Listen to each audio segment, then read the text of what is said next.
I never go to the media and say, "Oh, I'm the best player." I don't say that, but in my mind, yeah. How long are you going to play? I don't know. 50-50. Keep on going. Keep Like on this going. Japanese guy, Miura. Does it make you greedy for more? Oh, yeah. Massively greedy. I'm starving, really.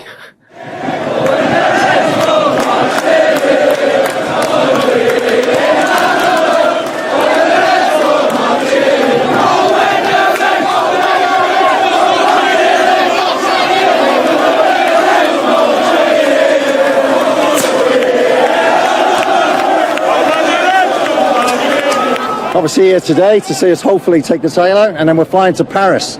And I was there 41 years ago in 1981 to see us beat the same team, Real Madrid, and we're going to do it again. Yeah, you get that feeling today seeing the coach come in, and there is a slight feeling about today that it could turn into a truly unforgettable day, and obviously we've got next Saturday to look forward to as well, so it's a good time to be a Liverpool fan. Nervous but excited. I mean, there's a lot that could happen. Hopefully we come out with the Premier League title. Steven Gerrard does the job for us.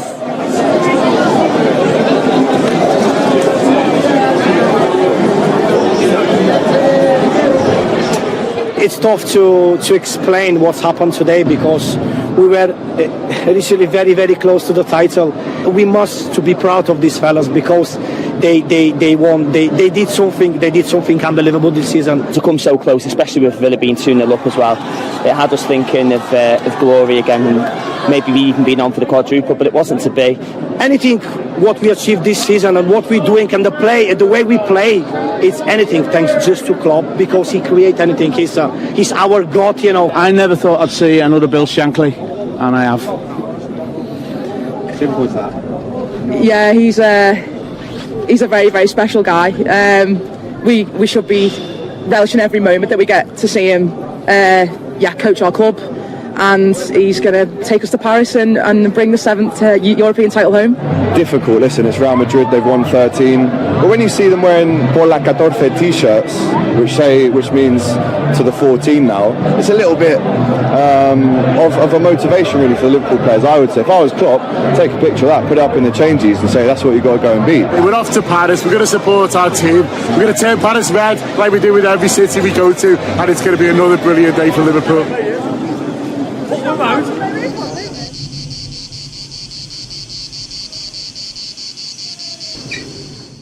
Welcome. Hello. How are you? Let's get you matched up.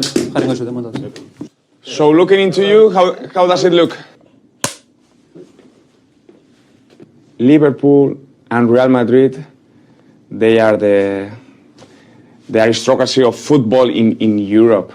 I love when Jurgen says that they are mentality monsters. The final, it's the big one, and when you need to show that mentality, because the other Madrid, they are no other mentality monsters. So big clash that we are gonna enjoy.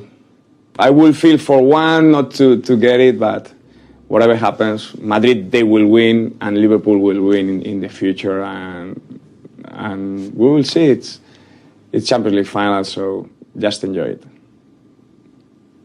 Esto es la final de la Champions League en BT Sport.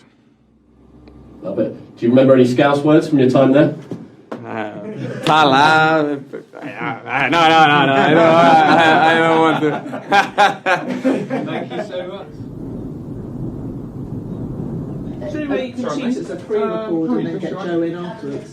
I think you've got to try and normalise it. I think we all know that the game is the same game. 22 players on the pitch, 2 goals, 1 ball. But that kind of changes when it's the Champions League final and how big that is and the importance of it. Preparing for games like this, I always found it just makes you go almost more focused. You can hear a pin drop in the on the coach on the way to the ground, in the dressing room before the game. Normally there's a lot of noise, you're trying to rev each other up, and for normal domestic games, but for the big ones you're so focused, and by the time kick-off comes there's hardly any noise in the dressing room. As a footballer, you quickly learn to deal with the self-talk, and you pull yourself into the right way of thinking rather than thinking about the occasion. You're more likely, you train yourself to think about, right, if you're I don't know, if you're Benzema, for instance, you'll be thinking about, right, I'm up against Van Dijk. I know I need to get my first touch good. I need to pull him out of positions. You might have things like that you fall back on. And you train yourself not to think about, oh, wouldn't it be great if we'd have a great night out afterwards, or the flight home would be wonderful after the win, things like that. You just train yourself to think on what you can control. I tried not to look at the media in the days leading up to the final. I was always reading the papers for all games normally, but the Champions League final, I chose not to. The 3 times I played in it, because as you read the papers and the stories get bigger, the occasion gets bigger, and you want to try and play that down as much as possible. And if I was going to predict the score at this minute, I'd say 3-1 to Liverpool. I think Liverpool win comfortably. I don't think it's close. I think Liverpool win it, and I think they'll win it in normal time.